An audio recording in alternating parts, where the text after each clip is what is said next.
एक छोटा सा शहर था। उस शहर में राहुल नाम का एक लड़का रहता था। एक दिन राहुल अपने पिताजी रामलाल और माताजी शांति जो अंधे होते हैं। पिताजी, स्कूल की छुट्टियां पड़ गई हैं। मैं मामा जी के घर दिल्ली घूमने जाना चाहता हूँ। क्या मैं जा सकता हूँ? हाँ हाँ बेटा, क्यों नहीं। मैं कल ही तुम्हारी ट्रेन की टिकट करा देता हूँ। तुम ट्रेन में आराम से चले जाओगे। राहुल बेटा, ट्रेन में जरा ध्यान रखना अपना और कहीं उतरना मत। आप भी ना पिताजी, अब मैं बड़ा हो गया हूँ और अपना ध्यान रख सकता हूँ। आप चिंता ना करें और घर जाकर आराम करें। इस तरह रामलाल राहुल को दिल्ली की ट्रेन में बिठाकर आ जाता है। ओहो, फिर से वही पुरानी तोरी की सब्जी। मेरा तो मन ही खराब हो गया इसे देखकर। एक काम करता हूँ, अगले स्टेशन पर उतरकर देखता हूँ। अगर गर्मा गर्म पूरी छोले मिल जाए तो मजा आ जाएगा। अगले स्टेशन पर ट्रेन रुकती है। स्टेशन पर घना अंधेरा होता है। राहुल ट्रेन से उतरकर देखता है, उसे स्टेशन पर कोई नहीं दिखता। अरे ये क्या है? इस स्टेशन पर इतना सन्नाटा क्यों है? लगता है यहाँ सब खा पी कर बैठे हैं। ट्रेन से भी कोई नहीं उतरा। लेकिन राहुल को बड़े जोरों से भूख लगी होती है और वो स्टेशन पर यहाँ वहाँ देखने लगता है। तभी उसे थोड़ी दूरी पर रोशनी दिखाई देती है। लगता है वहाँ कोई कुछ बना रहा है। क्यों ना वहाँ चलकर देखूं, शायद कुछ खाने को मिल जाए। ऐसा कहकर राहुल रोशनी की तरफ बढ़ जाता है। राहुल पूरी छोले का स्टॉल देखकर बहुत खुश हो जाता है। स्टॉल के पास कोई नहीं होता। वाह, मजा आ गया। पूरी छोले का स्टॉल, आज तो मजा आ जाएगा। लेकिन इस स्टॉल के पास कोई क्यों नहीं है? अरे कोई है भाई यहाँ? अरे आ जाओ, मेरी भूख से जान निकली जा रही है। राहुल यहाँ वहाँ देख ही रहा होता है, तभी स्टॉल के पास एक औरत लंबा सा घूंघट किए हुए आ जाती है और राहुल से बोलती है, आप बहुत मजाकिया हो बच्चे, ये मेरा स्टॉल है, बोलो क्या खाना है।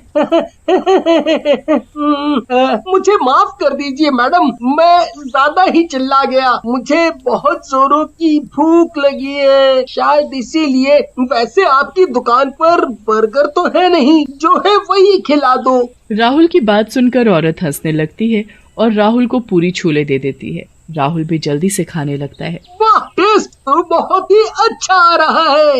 इन्हें खाकर आज तो मजा आ जाएगा। लेकिन तभी राहुल को छोले में एक आदमी की कटी हुई उंगली दिखती है। राहुल डर जाता है और जोर से चिल्लाने लगता है, कटी हुई उंगली, छोले में आदमी की उंगली है। कौन हो तुम? कौन हो? राहुल को ऐसे चिल्लाते देख औरत अपना घूंघट उठा देती है। घूंघट के अंदर से एक भयानक चुड़ैल निकलती है।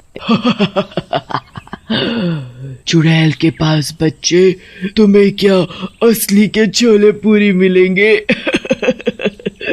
ये तो उन आदमियों के टुकड़े हैं जो तुमसे पहले यहाँ छोले पूरी खा कर गए हैं। चुड़ैल को देखकर राहुल की सिट्टी पिट्टी और गुम हो जाती है। वो वहाँ से भागने की कोशिश करता है, लेकिन डर के मारे उसके पैर वहीं रुक जाते हैं। राहुल चुड़ैल से बोलता है, मुझे जाने दो चुड़ैल जी, मेरे से गलती हो गई। जो मैं इस स्टेशन पर उतरा, मैं अब जिंदगी में कभी पूरी छोले नहीं खाऊंगा। मुझे जाने दो। बहुत मजाक किया है तू, इस समय भी मजाक कर रहा है। अगर तुझे जाने दूंगी तो मारूंगी मैं किसे? अब तू कहीं नहीं जा सकता। चुड़ैल की धमकी सुनने के बाद राहुल और डर जाता है और चुड़ैल से बोलता है, चुड़ैल जी, मुझे जाने दो। मैं अपने अंधे माता पिता का एक ही बच्चा हूँ। मेरे सिवाय उनका इस दुनिया में कोई नहीं है। अगर आपने मुझे मार दिया तो वो भी मेरे गम में मर जाएंगे। राहुल की बात सुनकर चुड़ैल सोच में पड़ जाती है और बोलती है, पता नहीं क्यों लड़के, तेरी बातों पर मुझे विश्वास हो रहा है, लेकिन तू मुझे सच तो बोल रहा है। चुड़ैल जी, मैं सच कह रहा हूँ। मेरी माँ कहती है कभी झूठ नहीं बोलना चाहिए, चाहे तुम्हारी जान ही क्यों न चली जाए। सही कहती है तुम्हारी माँ। तुम मुझे अच्छे लगे बच्चे, मैं तुम्हारी जान नहीं लूंगी, चले जाओ। राहुल वहाँ से जाने के लिए जैसे ही मुड़ता है, देखता है कि उसकी ट्रेन वहाँ से चली गई है। अरे चुड़ैल जी, मैं जाऊंगा कैसे? मेरी ट्रेन तो यहाँ से चली गई है। अब मैं दिल्ली कैसे पहुँचूंगा? वहाँ मेरे मामा जी मेरा इंतजार कर रहे होंगे, वो भी परेशान होंगे। तुम बड़े भोले हो राहुल।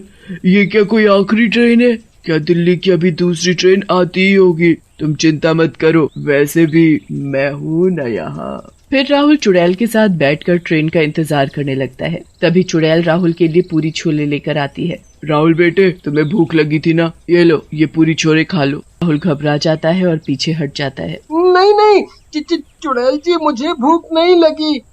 वैसे भी आपको देखकर मैं डर गया था और मेरी भूख भी मर गई।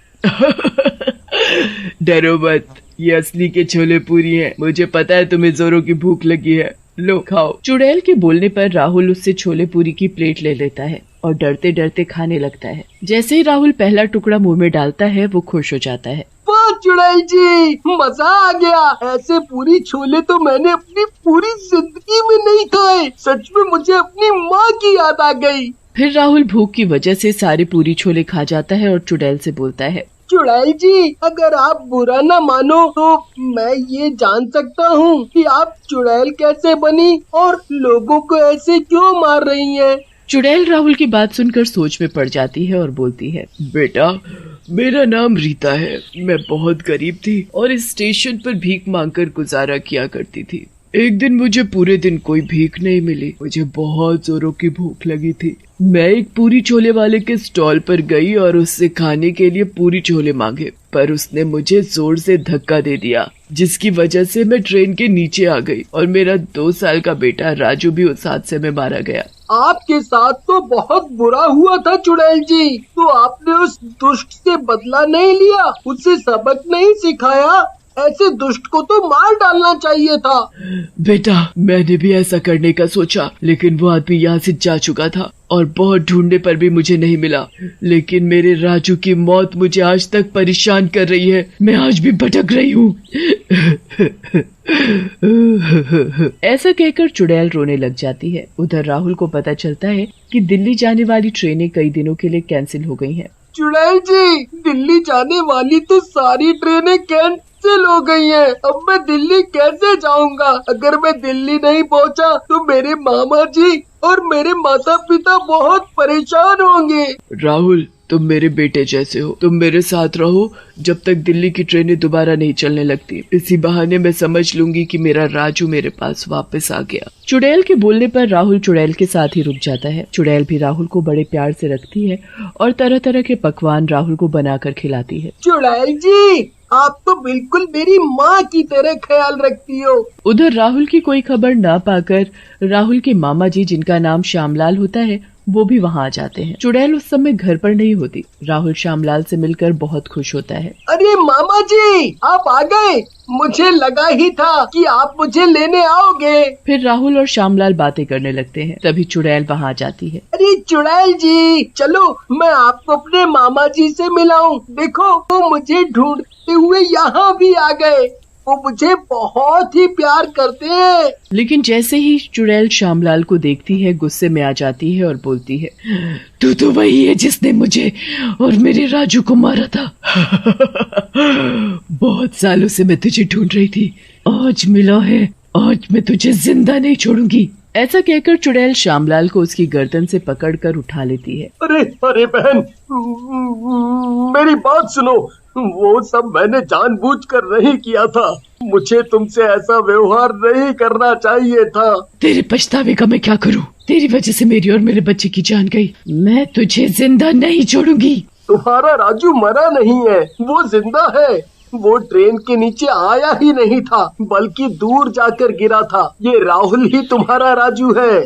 ये बात सुनते ही चुड़ैल श्यामलाल को छोड़ देती है और राहुल से लिपट जाती है। तभी मुझे इनसे इतना अपनापन लग रहा था। मैं अब इन्हीं के साथ रहूंगा। नहीं राहुल बेटा, तुम अपने अंधे माता पिता को कैसे छोड़ सकते हो? और हाँ, जब भी तुम्हारा मन हो मिलने के लिए आ जाना। आप सही कह रही हो माँ। मेरे अंधे माता पिता को मेरी जरूरत है, लेकिन मैं आपसे मिलने आता रहूंगा। फिर राहुल और श्यामलाल वहाँ से चले जाते हैं।